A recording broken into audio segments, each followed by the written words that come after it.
First question is, has everybody used an autoclave or a sterilizer before? If not, you know, the number one thing with these it's safety. Be careful. You can get burned, you know. Seen it happen. People get hurt because they take it for granted. These units are very user-friendly. We have 8 cycles that you can program in. Nothing is usually ever locked out with these, so anybody can come in here and change it. My suggestion is laminate cycles, piece of paper laminated somewhere, hang them up here so everybody understands what cycle they want to use. You got 4 machines, so you're looking at what, 32 cycles you can run, you know? First thing with the sterilizer is, since the printer's open here, make sure there's printer paper. If you don't need to use printer for your records, we can shut that off. You don't need to use it, okay? So what we're gonna do here is everybody can see, I don't know who's gonna be in charge of this equipment. It's usually good if somebody's in charge, and I'm gonna need a signature for that. Things go wrong. People spill stuff. Glass breaks. Nobody cleans it up, they leave it for the next guy. It's not really fair, and it really hurts the equipment when it's not kept right, okay? Printer paper, spool. This is impact paper, so it needs a ribbon. It gets fed from the top, okay, not from the bottom. Simply just slides in here, and if anybody wants to come over here and take a look, there's a little label over here showing exactly how it's supposed to go. Okay?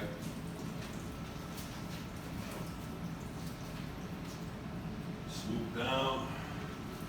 I usually cut it on a point. Go up underneath here. And on top here, there's a feed button. And you get it just right. It'll start feeding. Okay, that's it. Also a ribbon in here with a little push button on it. Should pop right out. Here, you see it. Usually if you're changing the paper, it's not a bad idea to change the ribbon, because they usually go at the same time.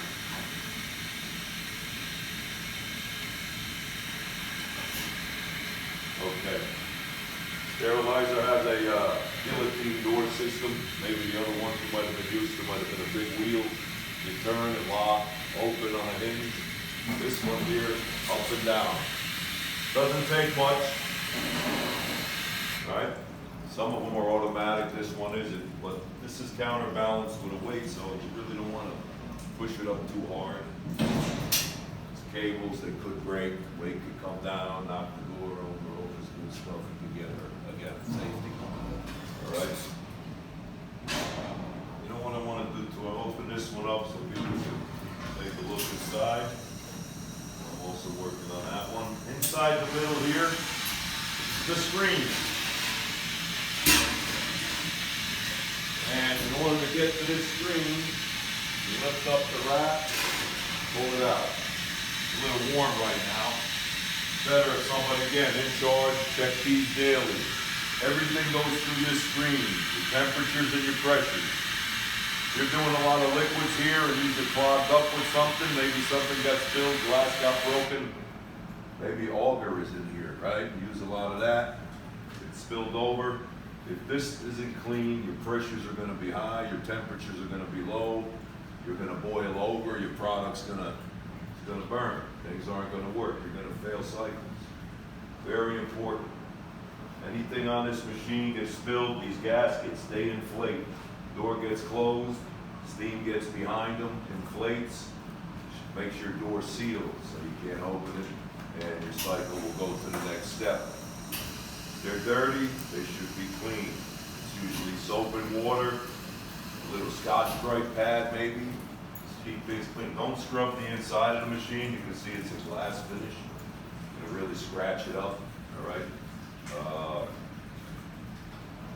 Maintenance would usually do that, or a company come in and clean it if something's really bad. You know, garbage bags get stuck on there, and again, I don't know what you're using this for, but you know, there's many different uses and items to put in here, and a lot of things are different. I've seen people take non-autoclavable tubs in here, and they just melt all over the place. They try to take a chisel and start knocking everything off. This is a pressure vessel. You don't want to make any holes. We don't want it to start rusting. Life expectancy is going to drop dramatically, and someone could get hurt again. Okay? So that's it. Very important, this screen. All right? These trays slide out for your convenience. This way you don't have to reach all the way back. Get burned, pulling your stuff out, putting it in. Very simple. Okay?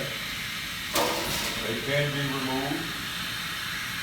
You have to pull up on the back side, unhook it, lift.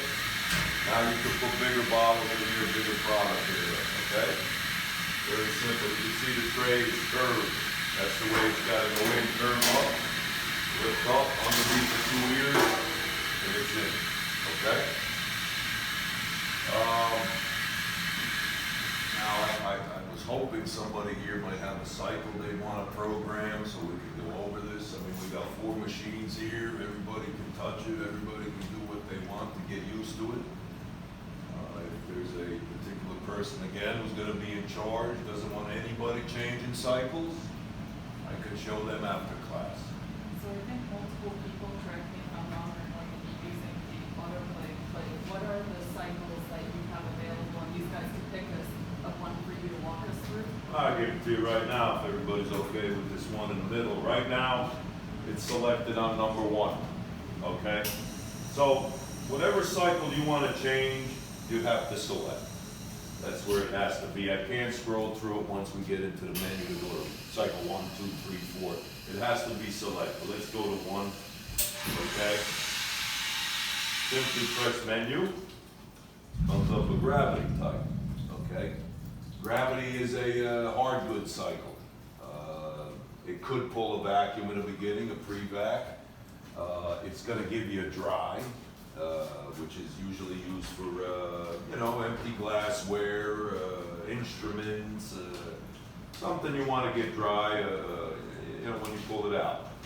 It's not a wrapped cycle of gravity. It's more just out there, it's not a garbage bag where you're trying to penetrate and get steam into and pull air out of. It's just simply a basic cycle that has a dry to it.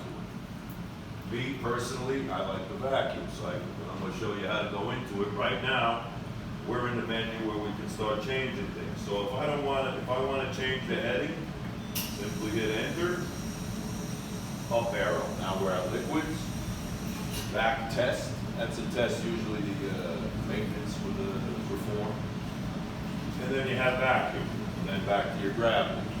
Up or down, either way you want to go. Once you figure out what you want to select, simply hit enter. You see it flash. Now we're in. Now we go to the next stage. Comes up sterilized time. It says 11 minutes right now. Let's click on enter. I want to change it to, let's say, 20. Up arrow. It's going up in 5 increments, okay? 5-minute increments. Right away we went up to 21, 16, 21. So if I want 20 minutes, this star with the light on it, this toggle on it, knocks the light out. Now it's going to go up. 30-second increments or down 30 seconds. Now we're at 20. It's enter, it clicks, and you'll see. Very simple. Now we go to the next stage. It's giving me a sterilized temperature. I want to make it at, let's say, 250.5. We're at 252.5. Again, enter. When you see the light comes on, you know you're in it now. So we're going to go to 250. Going down in 1. Want to knock that 5 out, it's going to go in single digits in tenths. Okay, and enter again. Me personally, I don't think you're going to be running the high cycles with your 270s unless you have some stuff you really need to kill. It's usually a quicker cycle. A 250 cycle, in a perfect world, is 15 pounds of steam pressure. The gauge is very important. Okay, you could be reading 250, you think you're sterilizing because it says sterilized, but if we don't have at least 15 pounds of pressure, you're not sterilizing, I'm tell you right now. So then you need to, you know, call for service and make a calibration to the machine. But me personally, 250 is really close. I like to go to 251, 250.5. We don't want to be right at sterilization, because if you drop a tenth of a degree, you're out. You know, give it a little room. The machine's not perfect. We can have a steam issue in the building. If you're clogged up here, it creates moisture in the steam. Steam gets cold, temperatures drop, pressures rises, a lot of different things can happen. So I like to keep it at least 251, 250.5. So again, I'm gonna try to go up a little bit. Go to 251, enter, boom. So now we'll go to the next step. This is your dry time. You don't have to have it dry if you don't want it, but it's nice to have, because number one, when you open this door, you're not getting a cloud of steam at you, okay? Number two, your product comes out nicely. You know, you can't do it in liquid naturally, it's not even an option. But in your other cycle, it's really nice to have. And I would say, you know, if you were used to another piece of equipment from another building, it's not this same piece, you're gonna have some growing pains. So you wanna start at a 5-minute dry, a 10-minute dry, 15, try it. Might go faster, might go slower, I don't know. Building, water pressure is what gives you your dry and your vacuum here. The pressures might be better in the other building, something different here. It's not the machine all the time, it's once the machine is being fed. That brings me to your gauges. There's a gauge up here, I think it says around 70 PSI, steam. I think that's the norm over here. The washers are being fed with that, the autoclaves are being fed with that. If you come up with an alarm, too long in charge, too long in sterilized, too long in something, before you think it's the machine, take a look at your gauges, it's really important. Yeah, that'll be up to facilities. These guys will just tell us there's something wrong, and then they'll come. Right, and you know, the reason I say that is, we're coming in from northern New Jersey, we're about 2 hours out. You would call the manufacturer, that's number one with the warranty, first manufacturer, then they contact us. I'll even leave our number, you can call us anytime you have a question, okay? So, just so you know, Demio, we have this under construction warranty for 1 year. So Mhm. anything goes wrong, we're going to Demio. Demio, We'll then they'll contact call you. Primus, then Primus will call us. But again, Yep. the users have a problem, look, we're stuck, Yep. call us. We can help you on the phone, it's not a big deal, but we can't come out. Even if I'm in a building or something, until they tell me to go, I'll look for it, believe me. No, we'll get it. But they'll give me a problem, you know? So anyway, gauges are very good, okay? So now we're down in dry time, and it's simple, again, enter up and down, and see what it does. See, sometimes I'm a little off with what happens with the numbers. So right now, we were going up, I think it was the sterilized time was 5-minute increments. Now let's see what the dry time does. It's 10-minute increments. So we don't want it, we want 17 minutes instead of 20. Again, knock that out. Then you go down in single digits instead of 30 seconds. It goes, so it's a little confusing, but it's not hard. And let me tell you something. Anytime you're stuck here, even though you didn't hit enter and we're in this, and you're like, oh man, I don't know what to do, go to advance, okay? And I believe you should be out of this then. No, we advance right out of that and go, and then advance again. If you advance again, it brings you to the beginning. Okay? It'll get you out of the menu cycle where you can change things and you're back to the beginning. Let's say you pick number 1 and then you realize, oh man, I need number 2. Go to advance or backtrack and make sure all the numbers were the same. That's what I'm saying. Something, a reminder here of your cycles so people know, right? You may pick the wrong machine. Oh, I'm supposed to be on the right one, not the left. Oh, I made a mistake. What do I put back? Because the next guy's going to use it thinking nobody touched it. It's going to be the wrong cycle. And if you notice, you hear the machine heating up right now, right? When I go to menu to do that, everything stops. No valves energized, nothing happens. So don't think you broke it or something. It's just the way it is, okay? And again, advance, and you should be coming out.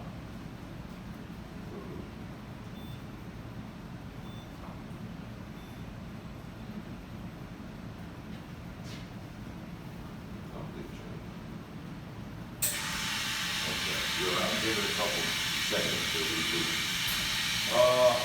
The difference between a gravity and a vacuum has pre-vacuum. It has a dry, it sterilizes, it does everything that the gravity in a liquid does. But what's nice about a vacuum cycle is, it really gets rid of all the air that's in the machine, because you might have pipette tip boxes, let's say, right? There's air inside. You want to get in there with the steam, right? So pre-vacuum is what throws steam into that box, and what it does is pull a vacuum once it hits a certain level, okay? So you can do that a couple times with a vacuum. Let's see where we are here. Go to that pre-vacuum stage. Purge time a minute. So this is it pre-charge right here. So what it does is it gives me 10 pounds of pressure. Once it hits 10, it's going to go to 10 inches of vacuum. And there's another number in here.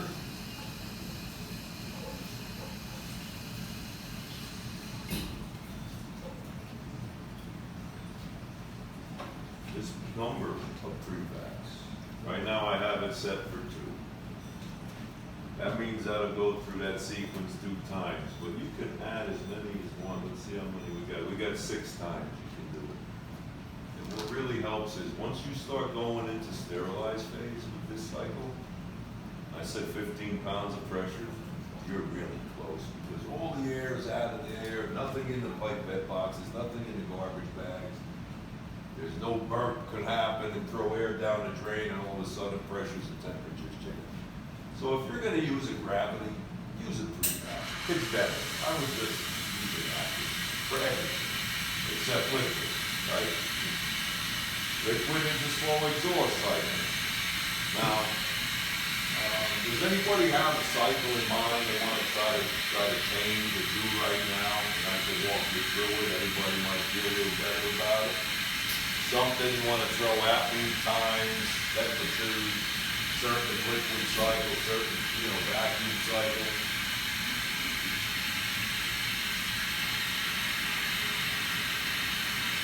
Anybody want to try? Is there one anyone typically Do we have to does that pick you'd like them somebody? to program in? You're going to be on camera. Okay, tell me, what do you want? You mostly doing liquid? Yes, sir. Big flasks, small flasks?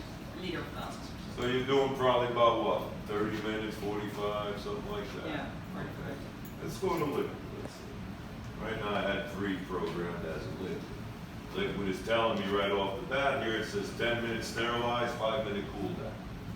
Your cool down comes after your exhaust because they want to try to make that steam dissipate a little bit, give you a little time, okay? So the complete cycle will not buzz off until that 5 minutes is met, okay?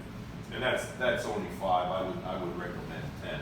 So let's program. Right now it's a 10 and a 5, we're at the liquid, which is number 3. And we're in liquid now, so we'll leave that alone. Here's sterilized time. Enter, right? Let's go up. Goes up in 5-minute increments. Here's your 30 minutes. Enter, okay? Go up again. Set for 251. Let's go 250.5. Go enter again. I know I have to knock this little button out again to go intense. Got it. We go to enter, flashes. Here's your cool down time. Let's go a little bit longer. We're going to go at least 10 minutes on this. And that goes up in 10-minute increments. Again. Dot out. Comes down in 1 minute. 10, enter. All right, purge time, very important with a liquid because you don't have vacuums. You don't have that option. So the only way to get this thing heated and all the air out of the product is to purge it, okay? So we put a 3-minute purge. I like it. If you may be used to something else, you can change. I don't know what your SOPs are, if you have any. It might be something, but I know at least 3 minutes. What does the purge time, what does that mean? Well, what happens is right now you just loaded the machine, you close this door. You have air inside, right? Again, air, pressure, steam pressure. We want steam pressure.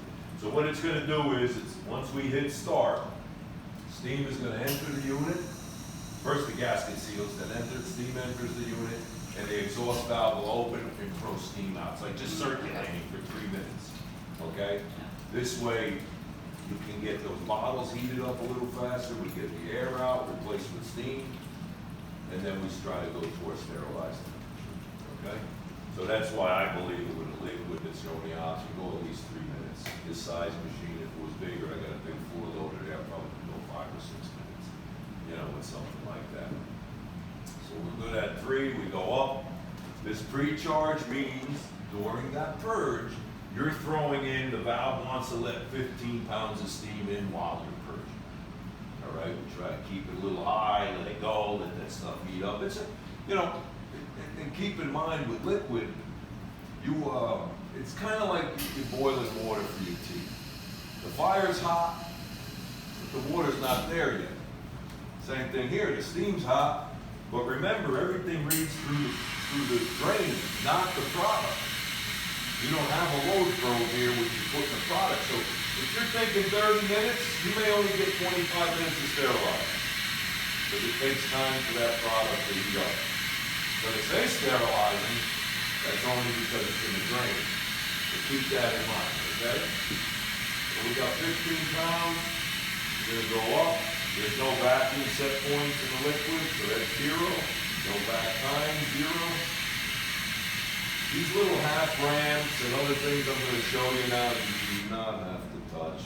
It's how the machine builds up its pressure, how it goes into its sterilization. This right now is telling me after it gets to 85% of its temperature, then another valve will kick on and slowly ramp up with 15%. Okay. We don't want to go too fast because we don't want to overshoot your temperatures, right? You might boil over. So we want to gradually get up there, and that's what these percentages are all about. So you shouldn't even have to worry about touching those. All right? 9, that's nothing, that's final ramp. This is unused, as you can see. Unused. And number of pre-vacs, this is not a pre-vacuum. This is a liquid, and I don't even believe if I said something in here it's going to take anyway, because the machine knows it's a liquid, so it's not going to do it. Okay. Now this exhaust endpoint, okay? This one here means, remember we have a cool down. Once this thing starts exhausting, it gets to 1 pound of pressure, because let's face it, your liquid is still kind of boiling in there. It's still making steam. If I try to put this to 0, it's really going to take a long time to get to 0 and try to go to your next endpoint, which is going to be your cool down. So I like to set it about 1. This way it switches over. And the next step is slow exhaust ramp 1. That's 1 pound per minute. Rule of thumb, 45 seconds to 1 minute per pound of pressure. So if we have 15 pounds of pressure, it's going to take 15 minutes to come down because the valve opens every so often to let 1 pound per minute.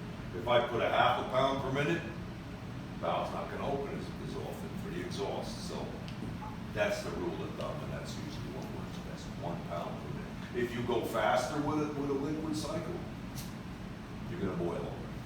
You don't want to go too fast because you boil your liquids over.